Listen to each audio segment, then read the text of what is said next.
law. All right. Good part is staying you're at then? the end of the day, so. Why don't we roll in 3, 2, 1.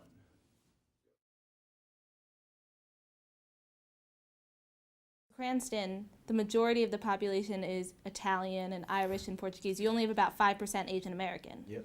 So is it difficult for constituents to identify with you or you with them? Is it at all an issue? No, I don't see it as an issue, and I think by being a product of Cranston for so many years, having my family's restaurant, be in the city for 35 years, the fact that I grew up in a restaurant, serving many of the residents, they got to know me, got to know my family. I think that overcomes a lot of those initial fears when people just think, oh, here comes another politician. During the first election, though, that race issue did come into play.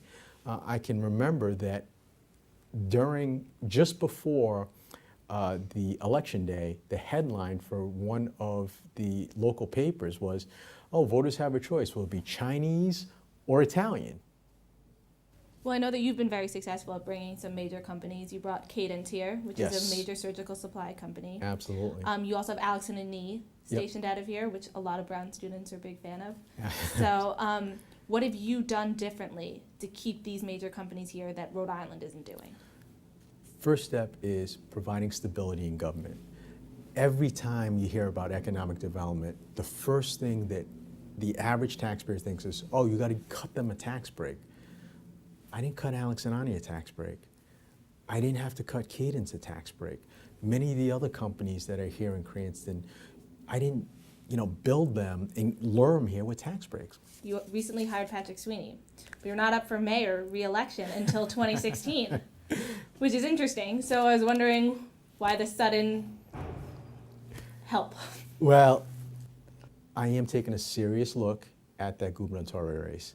I love this chief executive's job. You have so much opportunity to do some great things to help residents.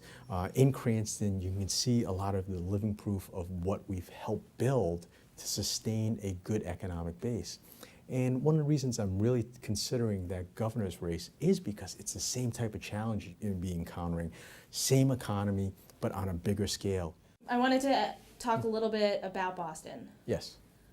What policies or what changes in American life has led or allowed for such things to happen? It's difficult to say. Sometimes the extra protections that we might take for granted are seen by some of the individuals that want to do harm as an opportunity to inflict damage. It's a difficult balance because I do support people's right to own firearms, but firearms are dangerous, but it's no dangerous than also knives. Are you the only mayor to not support gay marriage in Rhode Yes. Island?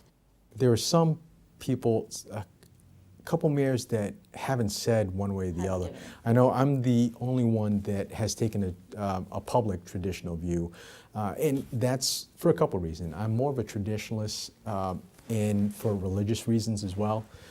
However, so long as that there's enough religious protection and exemptions, that's the stand that I have taken. I don't see a problem with it. If it passes, it passes. So long as there's significant religious protections, I'm fine with it. Do you want a bigger, theoretically, if you're running for governor, do you want a bigger race? Ideally, in a perfect world, for the sake of, I think, all Rhode Islanders, we probably should stop, because what we saw happen last election cycle and probably in this election cycle, start thinking about having runoff elections like some states do. Because that's going to be important, that whoever is going to be in that office has to have a good majority of the people supporting them and the decisions that they make. Otherwise, you're going to have these fractures all over the place. You're not sure whether or not people are supportive. The election process should be providing some stability in government and confidence in the person that's there, rather than what you've seen during these past several years where, we don't like them because, and only 30-something% of the people, elected them.